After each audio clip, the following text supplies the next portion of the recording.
On a encore largement coutume d'attribuer l'éducation des enfants et des adolescents à la mère, mais la place occupée par le père au sein de la cellule familiale a beaucoup évolué ces dernières années. Alors quel rôle incarne-t-il aujourd'hui ? Y a-t-il un juste milieu ? Où se situe-t-il ?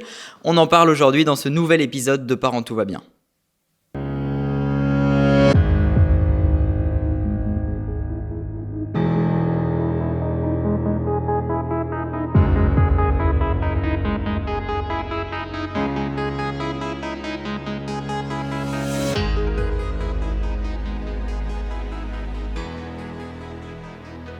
Et pour aborder ce sujet, j'accueille Lise Marotte, bonjour.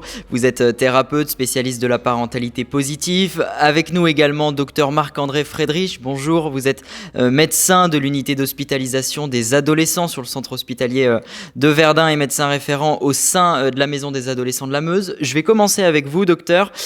Comment a évolué le rôle du père durant ces dernières décennies ? Bien, moi je voudrais déjà dire que le père, c'est la mère qui fait le père dans la tête du père et dans la tête de l'enfant. Et il y a ce qui est de la paternalité et de ce qui est de la fonction paternelle.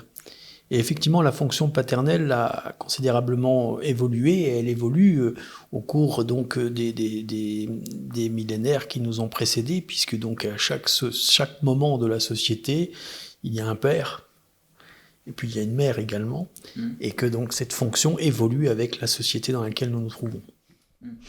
Lise Marotte, cette évolution, elle vous paraît bénéfique ou le rôle d'autorité qui est incarné par le père est nécessaire à la construction identitaire des adolescents ? Alors, je suis pas sûre que l'autorité revienne forcément au père, du moins plus aujourd'hui, justement, c'est une des évolutions, et je préfère parler d'autorité parentale pour éviter l'écueil méchant flic, gentil flic, et privilégier un cadre fixe sur lequel les deux parents font équipe et un cadre un peu plus souple sur lequel on peut revenir parfois.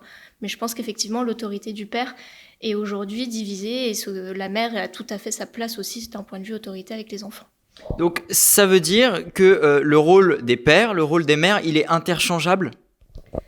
Pas interchangeable parce que ça reste deux individus différents et donc à ce compte-là, chacun va apporter son apport à l'enfant, mais chacun peut faire preuve d'autorité vis-à-vis de l'enfant, ça il n'y a pas du tout de souci, de la même façon que chacun peut faire preuve de douceur, c'est pas non plus réservé à la mère. Docteur Friedrich, est-ce que vous observez au quotidien une crainte plus grande des adolescents pour leur père plutôt que pour leur mère ?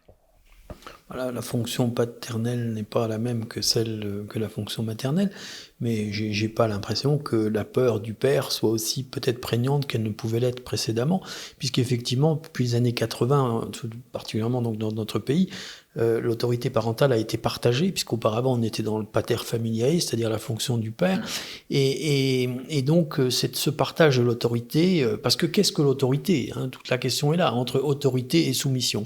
L'autorité apporte toujours quelque chose à l'enfant, hein, donc c'est une fonction d'expertise, hein, qu'est l'autorité, avant tout. Alors, quelles sont, selon vous, les spécificités de l'accompagnement paternel durant l'adolescence ?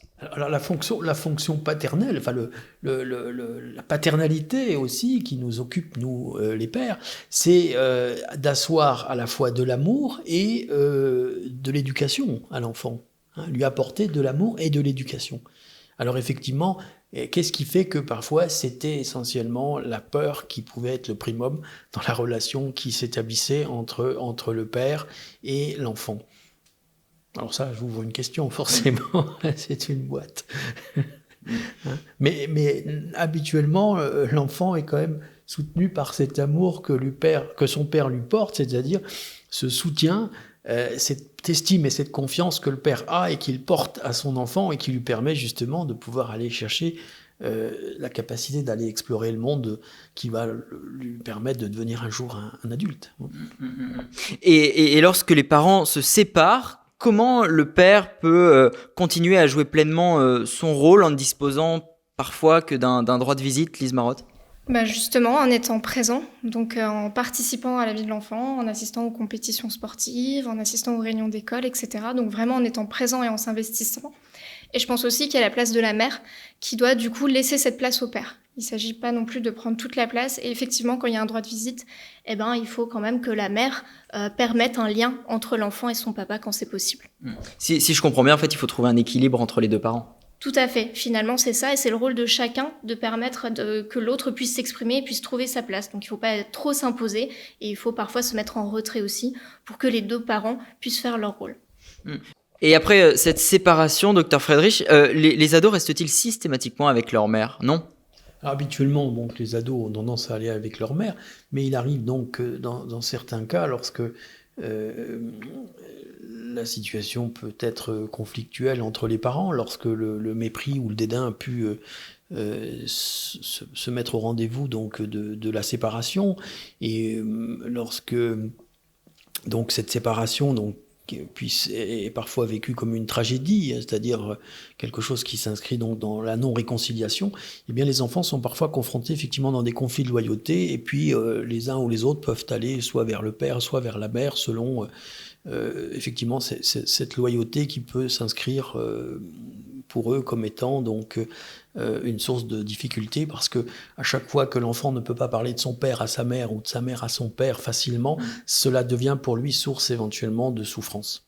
Mais la législation française va-t-elle plus dans le sens de la mère que celle du père ? Je pense quand même que la mère est importante dans la relation qui s'établit entre l'enfant et la mère, puisque bon, dans les premiers mois de la vie, le cerveau d'un enfant c'est 400 grammes à la naissance, et puis à l'âge de 1 an c'est 1,2 kg, et donc la mère va donc par cette sécrétion d'ocytocine, et chez l'enfant également, donc dans les premières heures, c'est un lien qui se crée, donc une proximité qui est inégalable, c'est-à-dire que la mère pense qu'elle est une partie de cet enfant, ou que cet enfant est une partie d'elle-même, et donc ils se mettent en Wi-Fi Bluetooth, et dès les premières heures, l'enfant est en Wi-Fi Bluetooth avec sa mère, et il va donc l'imiter, et on se rend compte que les premiers sourires que la mère fait à l'enfant va les lui renvoyer, et grâce à ces neurones miroirs, il va se construire au monde, et donc il va développer un certain nombre de compétences jusqu'au moment où donc il va accéder à la marche, hein. Et puis encore après, il va continuer donc à faire des imitations grâce à ces neurones miroirs. Si on en reviendra peut-être tout à l'heure pour en reparler, mais donc la mère est fondamentale, si vous voulez, dans la construction de l'enfant, et je l'ai dit au départ, c'est-à-dire qu'elle va aussi mettre dans la tête du père le fait qu'il est le père de cet enfant, et dans la tête de l'enfant qu'il a un père, quoi. Mais si je comprends bien ce que vous dites, la mère est plus légitime que le père. Je n'ai pas dit que la mère était plus légitime, je dirais que la mère porte l'enfant et le père a porté son nom jusqu'alors. Lise Marotte, toutefois, est-ce que c'est aux ados de choisir le rôle du père, le rôle de la mère, de leur donner plus ou moins de l'importance ? Alors non, sur le principe, c'est pas à eux de choisir, mais je pense que leur comportement reflète un petit peu les choix des parents. Finalement, un parent qui a investi, qui va passer du temps, forcément, ça va se ressentir avec son ado. Donc, quelque part, en étudiant, en général, il ne s'agit pas de cas particuliers, mais en général, en voyant les ados avec leurs parents, on peut voir comment ils ont été avec lui. Alors, on a reçu une question sur les réseaux sociaux adressée par une maman qui nous dit comment faire accepter au papa que la petite dernière évolue, elle devient ado, elle commence à se maquiller, elle veut montrer sa féminité. Il faut qu'il y ait une prise de conscience du père, Lise Marotte ? Alors c'est souvent une étape difficile pour les papas de voir leur fille grandir, leur petite fille grandir, parce que ça appelle aussi à la sexualité. Une fille qui grandit, c'est une personne qui va avoir des relations sexuelles, et ça c'est souvent assez compliqué à admettre pour les papas. Le but c'est de recréer du lien avec l'ado et la presque adulte qu'elle est. Donc comment on fait ça ? En passant du temps ensemble et en passant du temps en fonction de ce qu'elle aime, pour qu'il apprenne à la découvrir qui elle est aujourd'hui, et pas en restant focalisé sur la petite fille qu'il a connue. Pour conclure, Dr Friedrich, quel rôle le beau-père, puisqu'il y a parfois des familles recomposées, quel rôle peut-il jouer dans la construction identitaire d'un adolescent ? Bien, comme je l'ai évoqué tout à l'heure, un adolescent, c'est un être en devenir qui est amené donc à trahir son clan. Je ne connais pas un adolescent qui n'a pas porter des jugements sur ses parents, je ne ferai pas comme toi, vous avez vu comment vous faites, etc.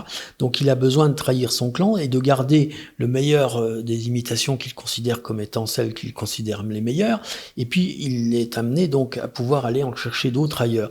Donc on ne choisit pas ses parents, mais on choisit donc ses amis. Et donc on peut choisir des personnes de référence autour de soi qui peuvent être amenées donc à être source d'imitation. Il faut savoir que le désir est mimétique.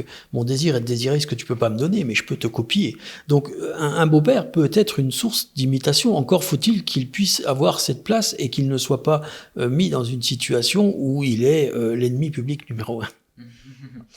Merci à tous les deux. Merci aux parents qui nous ont aidés à préparer cette émission et qui nous ont adressé leurs questions. J'ajoute que vous pouvez prendre contact avec la Maison des Adolescents de la Meuse. Merci docteur Marc-André Friedrich d'être venu dans cette émission. Merci Lise Marotte. Je rappelle que vous êtes thérapeute spécialisée dans la parentalité positive. Et à bientôt pour un nouvel épisode de Parents tout va bien.